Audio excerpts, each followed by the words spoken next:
rồi bao giờ nhầm miền bịa thá bà nẹ rồi wall art bà không mê riêng tí muối xua đấy nắng xua nòm nẹ rồi wall art dương vậy tha bạn bận không bạn bận không bạn bận không bạn nó cứ nè bận nó cứ rồi wall không nó cứ art bạn bận không bạn bận không bạn bận không và tập bong sập hạt này kêu bạn bận không bạn bận không cầm trời bong cả nhà Dạ thầy, bạn bận không? dạ bong thà đất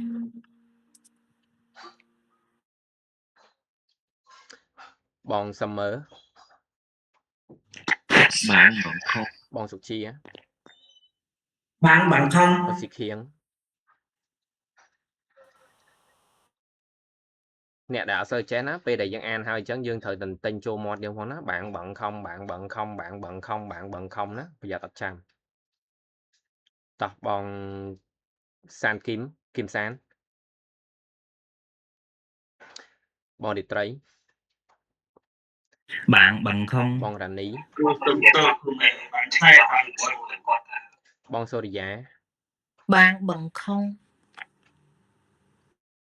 phâu phâu bạn bận không bong chân đà rá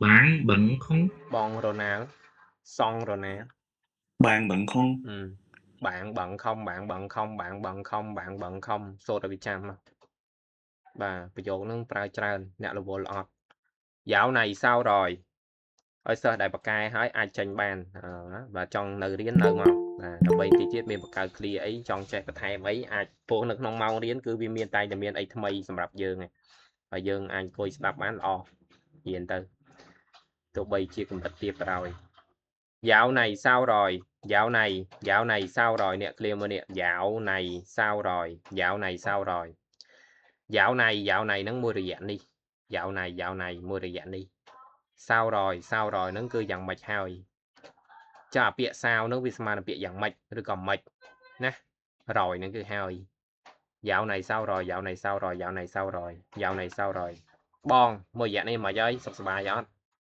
bà anh dạo này sao rồi khỏe không chẳng tư nè tao bon sập hạt anh này kêu dạo này sao rồi dạo này sao rồi tầm trời bon cả nhà Dạ thầy, dạo này sao rồi? bon summer dạo này sao rồi bà bon sụp chia dạo này sao rồi dạ bon xì khiêng sốt nữa ọt nẹo sơ trẻ tọc bong san kim san bong để tray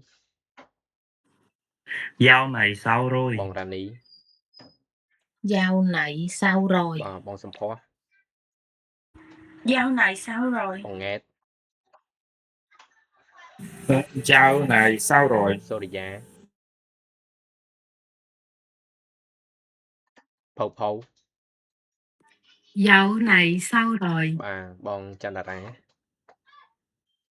dạo này sao rồi bà song ra não dạo này sao rồi dạo này sao rồi dạo này sao rồi dạo này sao rồi dạo này sao rồi dạo này sao rồi dạo này sao rồi chấm nè tư te hả cho bị hà nó bên này là mày hà nó chia sầm nùa nhắm bài hả đào lên hả nâng về nhà hả về nhà hả sầm liền thì cô tính nó ọt smile sầm liền thì hả về nhà hả về nhà hả về nhà nó cứ tập tè cho bị về nó prao nó pe nè bị về nó prao nó pe đại ở vậy mỗi đại dân tập lập tới lại để dân luôn nơi quỳnh dân ai bỏ tha tập lập tới quỳnh thứ có tới quỳnh về nè bà nó nhà nhà nó cứ tè bà nhà nó cứ tè hả nó chia sầm nùa mùi bà đi đầu về nhà hả về nhà hả tập te hả ok tập bon sụp hàn này kêu về nhà hả quê nhà hả? Đừng trời bằng cái nhà. Dạ thầy. Quê nhà hả? Bằng sông mơ. Quê nhà hả? Bằng sông chia. Bằng xịt khiếng. Bằng kim sán. Quê nhà ha. Bà bằng địch trấy. Quê nhà ha. Bà bằng đàn ní. quê nhà hả? Bằng Quê sông nhà hả? bằng sông phó. Quê nhà hả? Bà bằng ngét. Quê nhà hả? Bà bằng sô rì giá. Quê nhà hả? Bà bằng phao bấu. Quê nhà hả? Bà bằng đà rá. Chân đà rá. Quê nhà hả? Bằng song. Quê nhà hả? Tỏ sơn là to bàn án xâm án. Ok. Về nhà hả? Tập tê hả? Trong bờ dân trong xua ta bon tập tê hả? Bon tập tê hả? Anh về nhà hả? Anh về nhà hả? Trai tập tê hả? Chị về nhà hả? Pena tập tê, khi nào về nhà? Mong mạn tập tê, mấy giờ về nhà? Tham bị hả ấy? Bà chi, bà dân xua cái ta mong mạn tập tê, mấy giờ về nhà? Mấy giờ về nhà? Nhung pung trăm tập tê nè, mong mạn một tê vĩnh, ở đây có tập tê vĩnh, mấy giờ về nhà? Anh bỏ bàn một tê, ở đây có tập tê nè, ở việc về nhà nè, tập tê, một tê. Ở việc về nó bởi dùng bỏ tam chân nè, trái chân cực mà bị hủy che nè. Và về nhà nó hủy che nè. Và ông đấy cái hai come home ấy đấy. Bà come home. Ra ngoài không, bà ra ngoài không, bà ra ngoài không. Ở nước Hồ Chí Minh ra ngoài không. Hà Nội ra ngoài không. Hay đấy bạn Hồ Chí Minh Antara là sao đi an là so r còn đạt r a ra là về Hà Nội giờ so này an là do ở giờ a ra trong pi nó an khó khăn chân khu về chân sầm đền tam Hồ Chí Minh r a ra và ra ngoài không ra ngoài nó cứ tranh cào rồi có từ cào nhằm ấy tranh cào nhằm ấy ra ngoài rồi có đánh cái tranh vì tục dưỡng ở tranh cào cả hai đó ra ngoài đó đấy ra ngoài không nó cứ đây ra ngoài không và không nó bao ban trở đấy rồi có tê rồi có minh rồi có lịch xôn đấy không mà mạnh nè ra ngoài không phía xa giấy nhưng ai vậy bật thêm cho ta ra ngoài không rồi còn không nướng đây từ mùi chứ nó nên là ta chẳng ra ngoài không bà tập bon sụp hàn ra ngoài không Trang An Tam Hồ Chí Minh đi An Tam Hà Nội. mùi na cả ba này bình chặt mùi na đặt mùi nâng ta Ra ngoài không. chụp mùi nâng cụ mẹ oi tam cụ thì oi tam mà vậy để dân thọp trẻ nè bà thọp vậy cho chặt mùi na đặt mùi nâng bàn tặng bà cho bà hay xua và thêm tập bằng cả nhà Dạ. Ra ngoài không? bà bon summer Ra ngoài không. bon sọc chia Ra ngoài không. bà bon xì khiếng Ra ngoài không. bà ra ngoài không Ra ngoài. ngoài ra ngoài ra ngoài không tập bằng kim sán Ra ngoài không. dạ bằng tây để tây Dạ thầy. Ra ngoài không. bà bằng ra ní Ra ngoài không? ngoài Ngoài. ra ngoài Ra ngoài không? dạ đúng rồi tập bộ như này dân tâm hiện phía xa Việt Nam mấy bộ sầm lên hiện cờ lùi chứ hiện bạn vậy tí cờ lùi đôi khui chứ nó ngoài ra sủi ra cờ loạn đạt tí máu ra ngoài ra ngoài không ra ngoài không trên cài gót và to bằng sầm phó Ra ngoài không? bà bằng nghét ra ngoài không Bon số địa giả Ra ngoài không. và bon pâu pấu Ra ngoài không. bon đà rá ra ngoài không bon xón ra ngoài không tầm trời nắng bởi dương trong pra ở lợi dương trong vậy tha thơ ca kẹo mau ó ở nãy từ nãy mau thơ ca kẹo mau 10 bon đó kẹo mau thơ ca bao giờ thơ ca kẹo mau ó bên này thơ cá làm việc và cày máu ngoài giờ làm việc ngoài giờ làm việc ngoài giờ làm việc thơ ca ngoài nó cứ cày giờ nó mau làm việc ngoài giờ ở này mau thưa ca cày mau 10 bon đó bon oi mà màu mà này chẳng từ đó bà em đến làm việc ngoài giờ với anh đi anh cho 1 tiếng 200.000 ôn một thưa ca cày mau 10 bon máu bon oi 10 máu và phây mơn đông á vậy buồn địa dương nè 200.000 á 300 ok để tôi mỗi ly này nào toàn chai đôi tế trăm hiền bật hai là việc trai đối với khó khăn em mùi khmai dương tích ăn gì chưa sợt bịa số ơi ăn gì chưa ăn gì chưa ăn gì chưa ở nước Hồ Chí Minh ăn gì chưa ăn gì chưa Hà Nội ăn xì chưa bà nó ăn gì chưa bà ăn nó cứ nhằm mà gì nó cứ ai ạ chưa nó cứ rừ nừ để cả mai dân vậy tha nợ nè ăn gì chưa nhằm ai nữ tập bây nhằm hỏi ăn rồi ăn rồi nhằm hỏi ở toàn nhắm chưa ăn chưa ăn ở toàn nhằm nè bà ta ăn gì chưa ta bon sụp hạt này kêu ăn gì chưa ăn gì chưa bằng cả nhà Ăn gì chưa? bon summer ăn gì chưa bon sụp chi á Ăn gì chưa? bon xì khiếng mù giật Ăn gì chưa? bà bon kim san ăn gì chưa bằng tây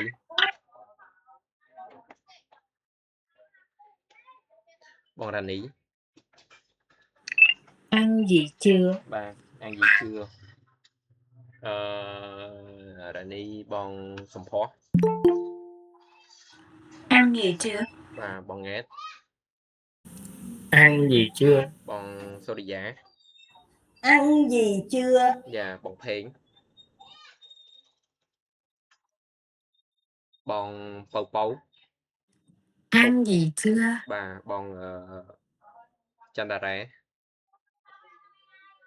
ăn gì chưa bà bon son ăn gì chưa chân clear ប៉ុណ្ណឹងអីសម្រាប់សិស្សកម្រិតទាបអីសន្តានាកម្រិតទាបអីអាចរៀនអាចតន់ទៅឯអ្នកខ្សោយ Toan khổ toan. អាចតន់ទៅបាទជាងនឹងបន្តិចទៀតយើងអត់តន់ទេបាទអញ្ចឹងគ្រូសង្ឃឹមថាអាចតន់បាទដាក់វែងពេកដូចសើមិញអីតែងណានៃនោះទៅហើយតន់នេះព្យាយាមថ្ងៃ10ឃ្លាទៅស្អែកសុខសួរវិញណាអ្វីដែលបានរៀនហ្នឹងស្អែកសួរវិញហើយបិទអក្សរបិទស៊ីងខ្មែរបិទអក្សរវៀតណាមអីទុកតែខ្មែរទេឲ្យសួរវិញបាទក្រោយពីសួរឲ្យបកកើតឃ្លារៀននិយាយតាក់ទងមួយម៉ានឃ្លានឹងបន្ថែមទៅតាក់ទងមួយឲ្យខានស្អែករៀនឃ្លាថ្មីសូត្រឲ្យចាំ lâu rồi không gặp lâu rồi không gặp lâu rồi không gặp lâu rồi không gặp lâu rồi nó cái du hao lâu nó cứ du rồi nó cứ hao lâu rồi nó cứ du hao không gặp nó cứ ọt chua lâu rồi không gặp du ấy ọt chua lâu rồi không gặp và lâu rồi không gặp từ ná mà du ấy ọt chua từ ná ở lử nẹt miên ấy ọt score nhóm ấy bà năng ai tao một sụp hạt này kêu lâu rồi không gặp lâu rồi không gặp bọn cả nhà Lâu rồi không gặp. dạ bọn summer lâu rồi không gặp. Dạ bông sụp chi á. Lâu rồi không gặp. Dạ bông xì khiếng. Lâu rồi không gặp. Dạ bông kim sán. Lâu rồi không gặp. Bông rịt trấy. Lâu rồi không gặp. Bông rà ní. Lâu rồi không gặp. Bông sầm phó. Lâu rồi không gặp. Bông nghe. Lâu rồi không gặp. Xôi giá. Lâu rồi không gặp. Bà bầu phấu. Lâu rồi không gặp. Bà bông chăn đà rá.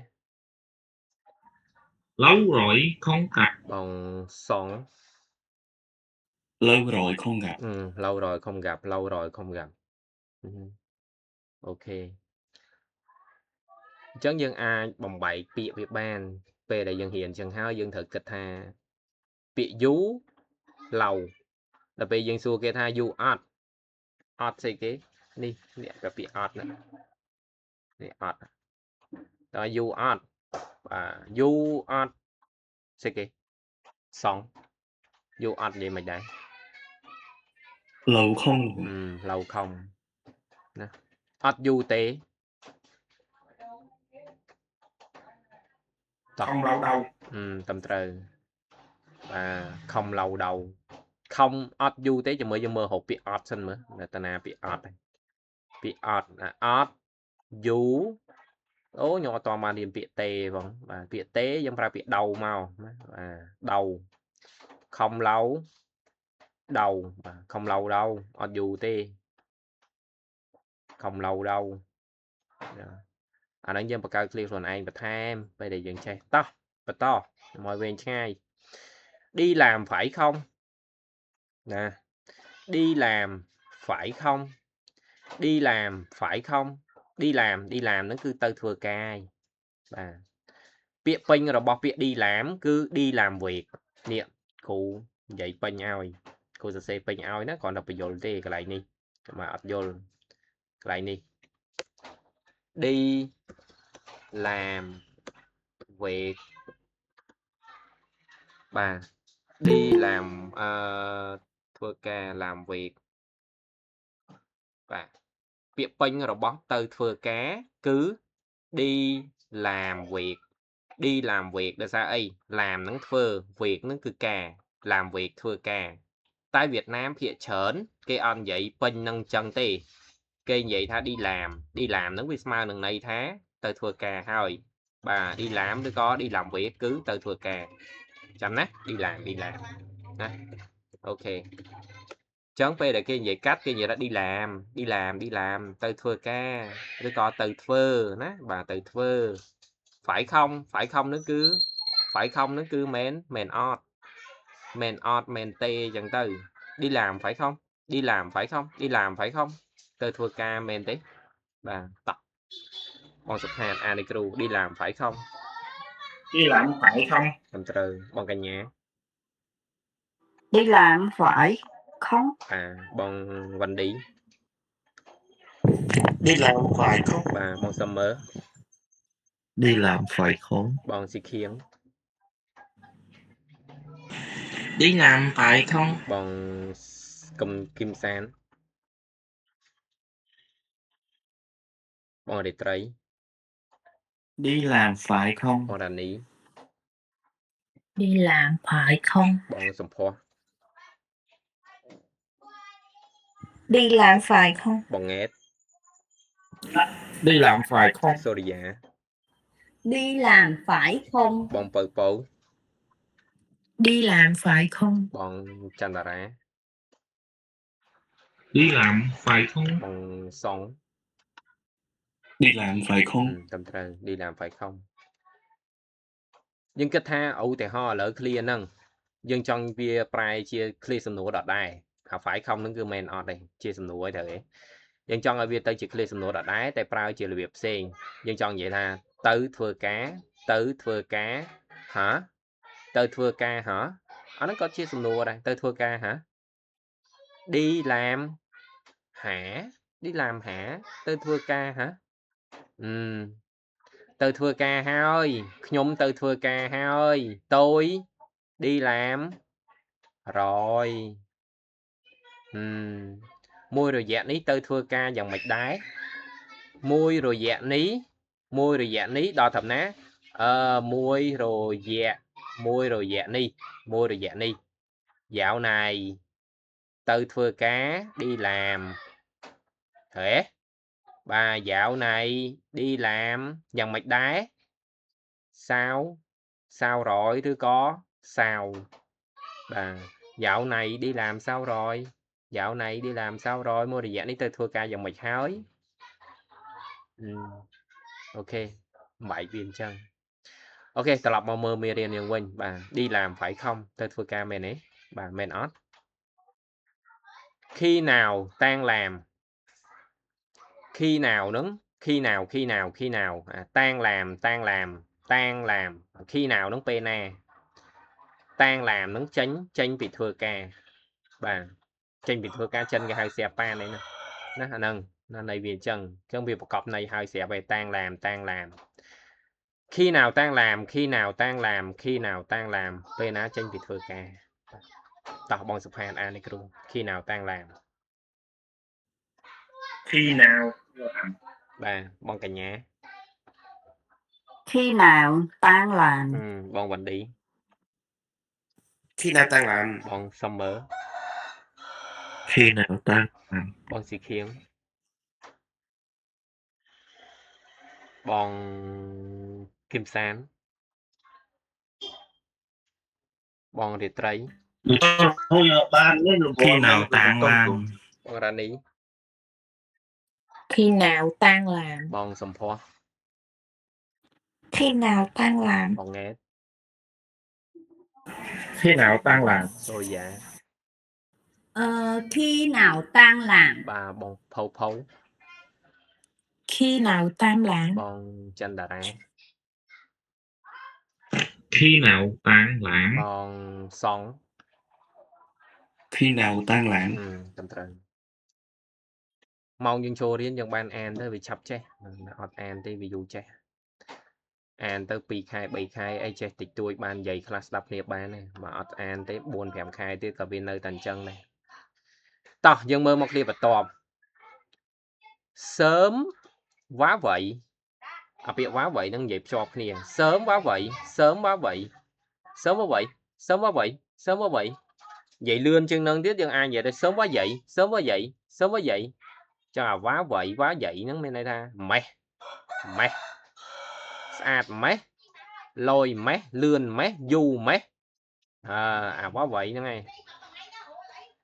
Việc sớm mà mắt dân ai bỏ ban trở này mình tên và ti mối dân bỏ thật chạp. Pe để dân prao thì họ pe thay pe là nghề pe dục ở chẳng nó cứ dân prao việc thật chạp chứ còn lươn. Nè. Ta bởi dân prao pe prắc. Bà Visma nâng prỏ lâm. Họ lấy cái early nâng. Bà nè.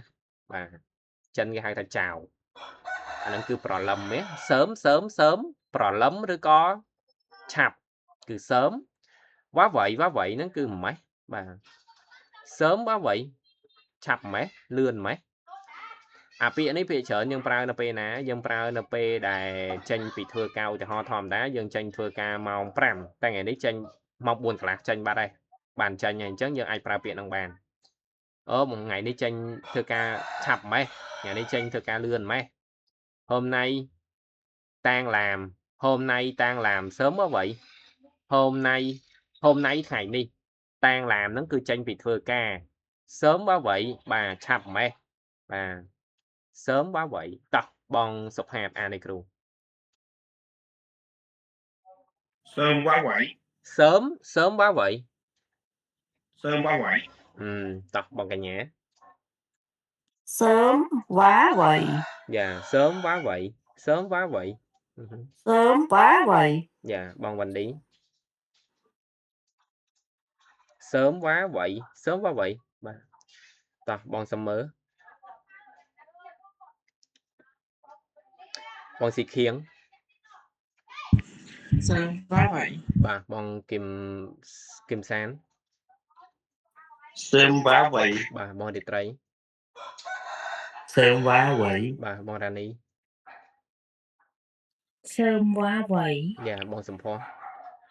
Sớm Sớm quá quá vậy. vậy. Bà bọn ngát. Sớm quá vậy. Bà bọn sorry giá. Sớm quá vậy. Dạ bọn phâu phấu. Sớm quá vậy. Bọn chân đà rá. Sớm quá vậy. Bà bọn son. Sớm quá vậy. Cầm trời sớm quá vậy.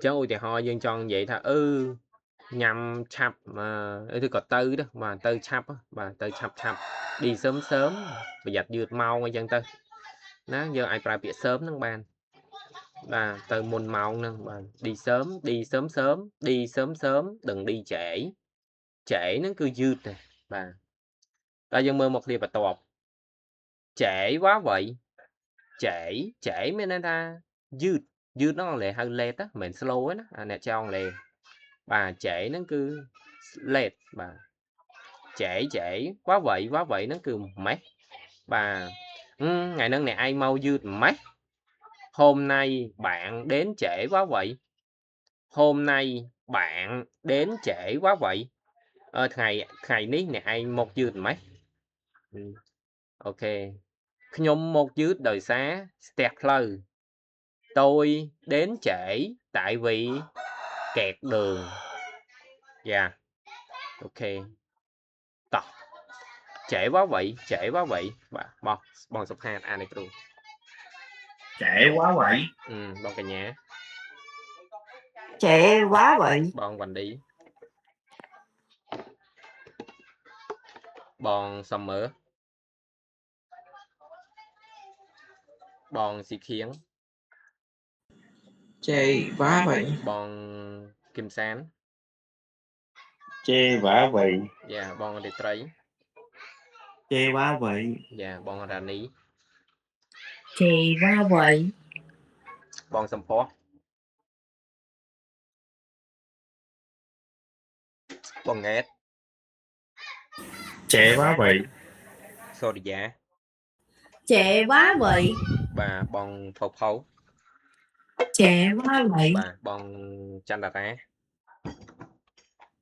Chê quá vậy. dạ bọn xón Trễ quá vậy. dứt mấy bà ok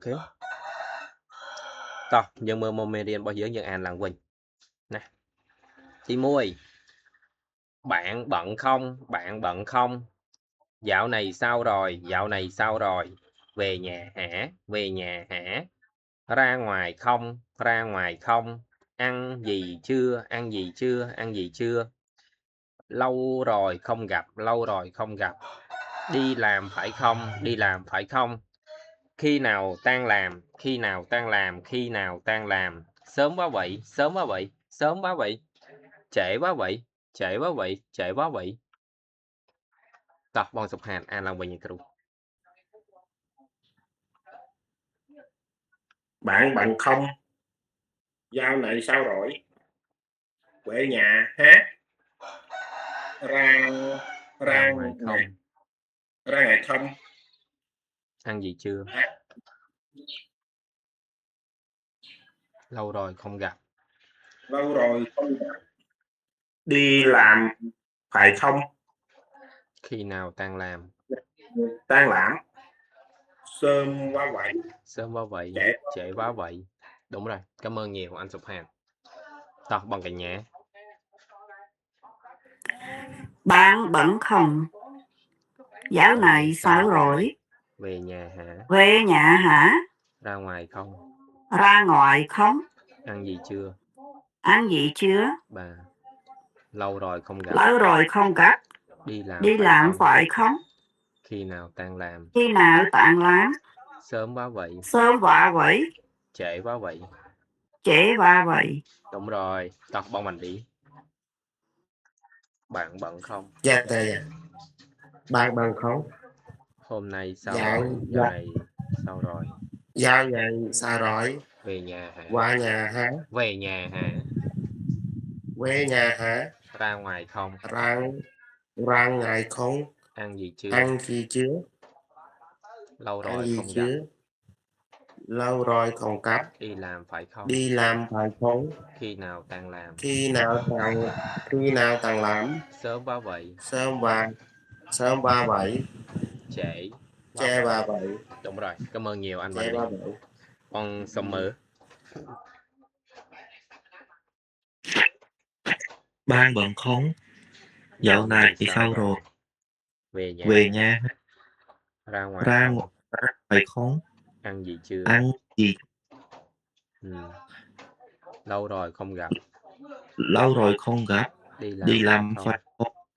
Khi nào tan Khi làm? nào ta Sớm quá vậy. thơm va vậy? Trễ Chết quá va vậy. vậy? Đúng rồi, cảm ơn nhiều anh Summer. Tao bón xịt khiến. Bạn bận không? Bạn bận không? Dạo này sao rồi? Dạo này sao rồi? Về nhà hả? Về nhà ha? Ra ngoài không? Ra ngoài không? Ăn gì chưa? Ăn gì chưa? Lâu rồi không gặp. Nhớ rồi không cắt. Đi làm phải Đi không? làm phải không?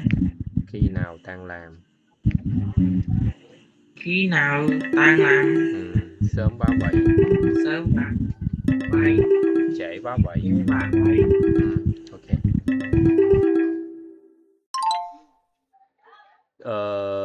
Bon Kim San. Bạn bận không? Dạo Dạo sao này rồi? sao rồi? Về nhà ha? Về nhà ha? Ra ngoài Ờ, không? ra ngày không? Ăn gì chưa? Khai này khi này tăng lắm. Khi nào tan làm? Này tăng lắm. Sớm Sớm quá vậy. sớm và váy.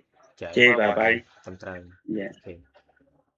នៅបងដោយសារខ្ញុំរវល់កំពុងរវល់បរិញ្ញាចាំតនេខ្ញុំឆ្លើយតបបងណាតោះរីត្រី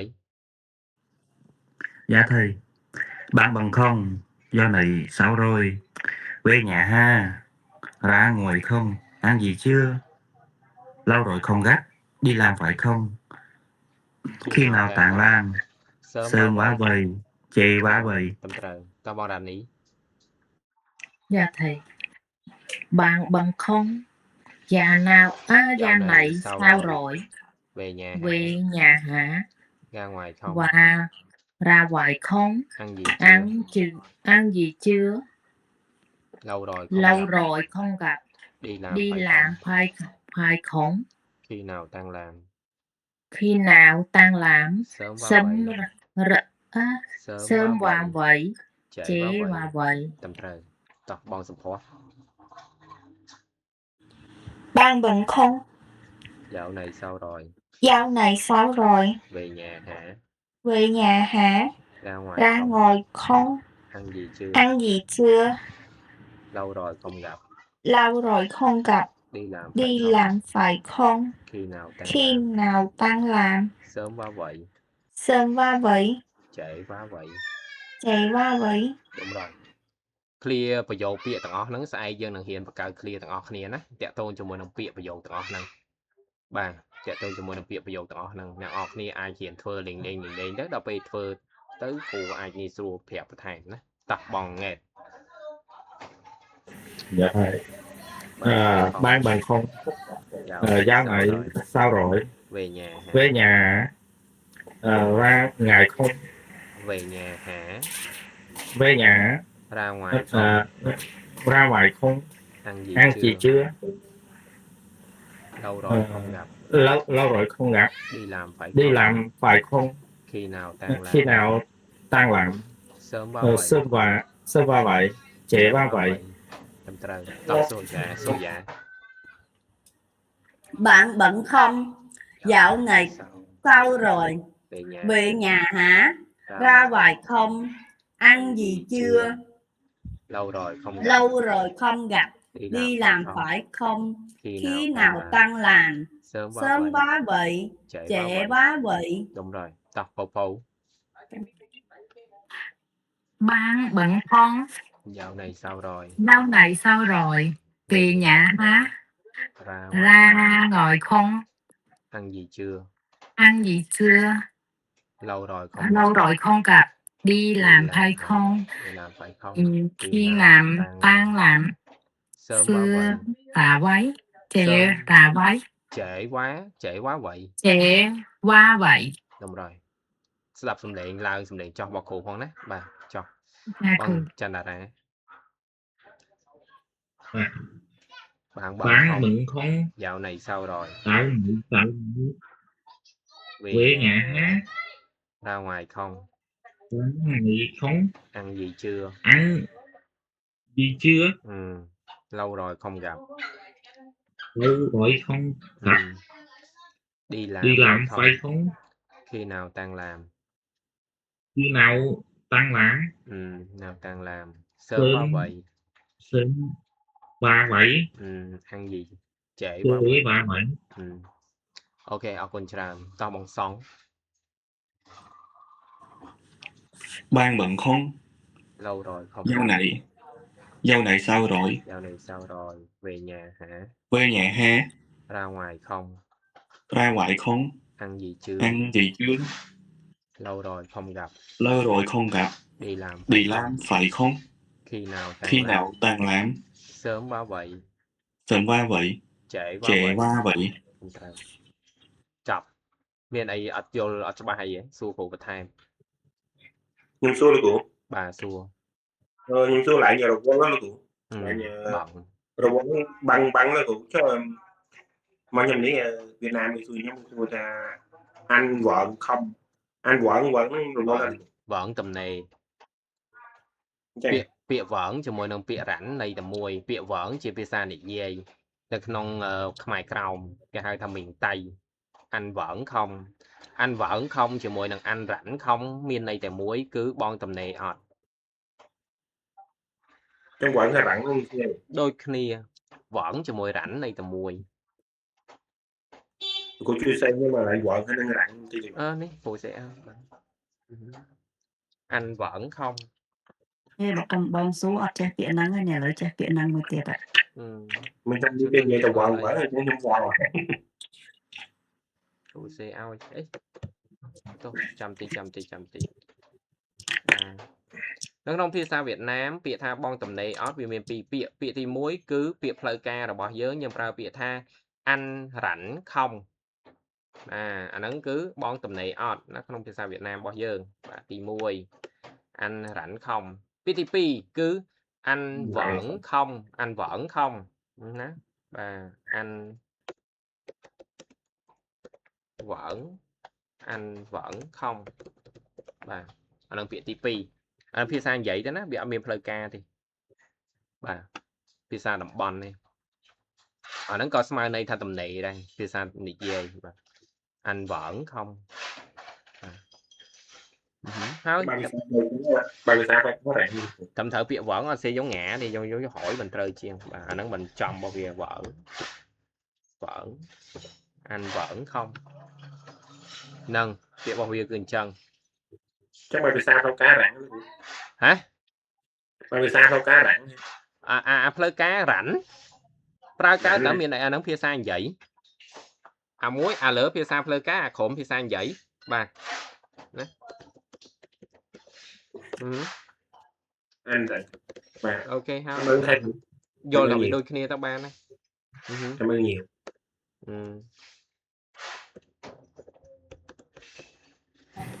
Thay giờ xong xưa khéo với thầy. សួរ Cùng rốn ăn sao mấy thầy?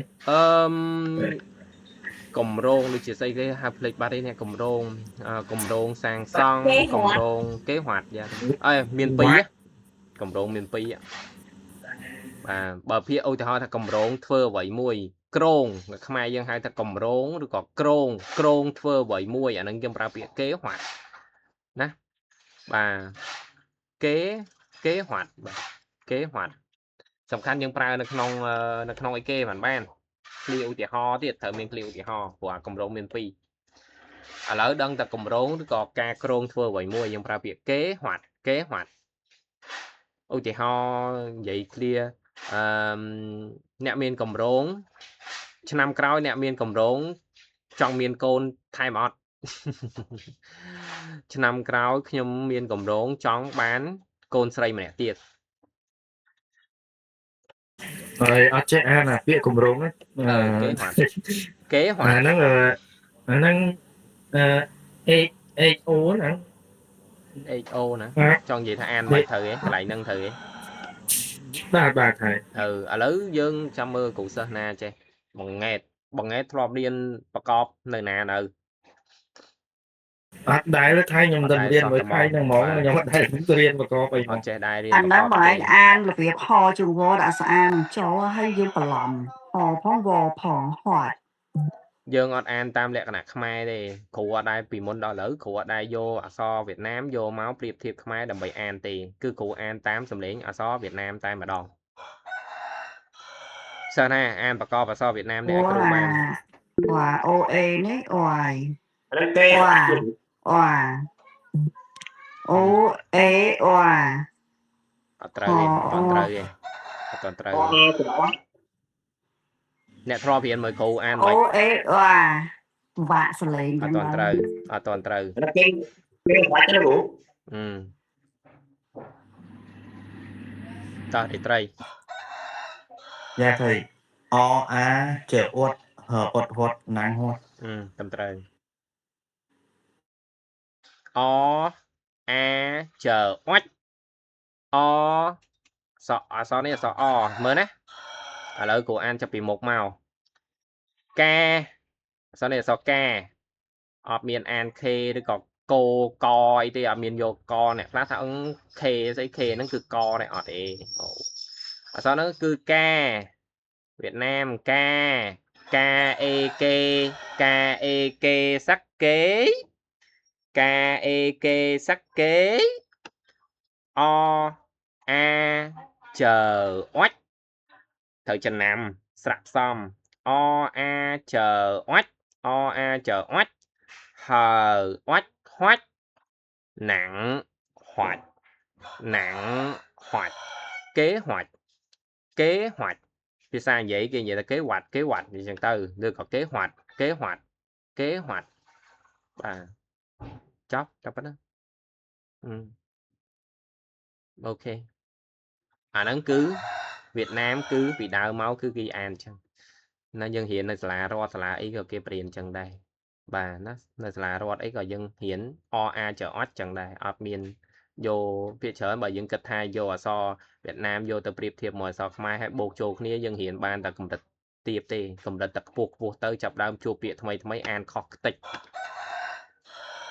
nó trơn kìa bà chân thở kế hoạch tầm trời kế hoạch ôi về tuần này thầy kế hoạch trên vấn thầy kế hoạch nó dân an trơi sầm liền cái sang giấy mà cho coi pt kế hoạch thầy cho biết chliệt mà của biển hay mà đo nè mà tranh thủ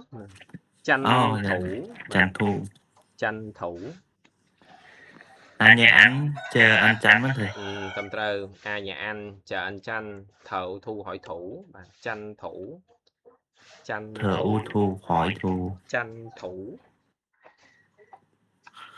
rồi thầy cảm ơn nhiều con trai ba chỉ miêu đi sao thằng ngọc nia sai dương đừng riêng và cao clear và thay em tôn cho mọi đồng bịa và dỗ để dân bàn riêng nhé chào tạm biệt mọi người hẹn gặp mọi người vào ngày mai tạm biệt thầy tạm biệt mọi người tạm biệt bye bye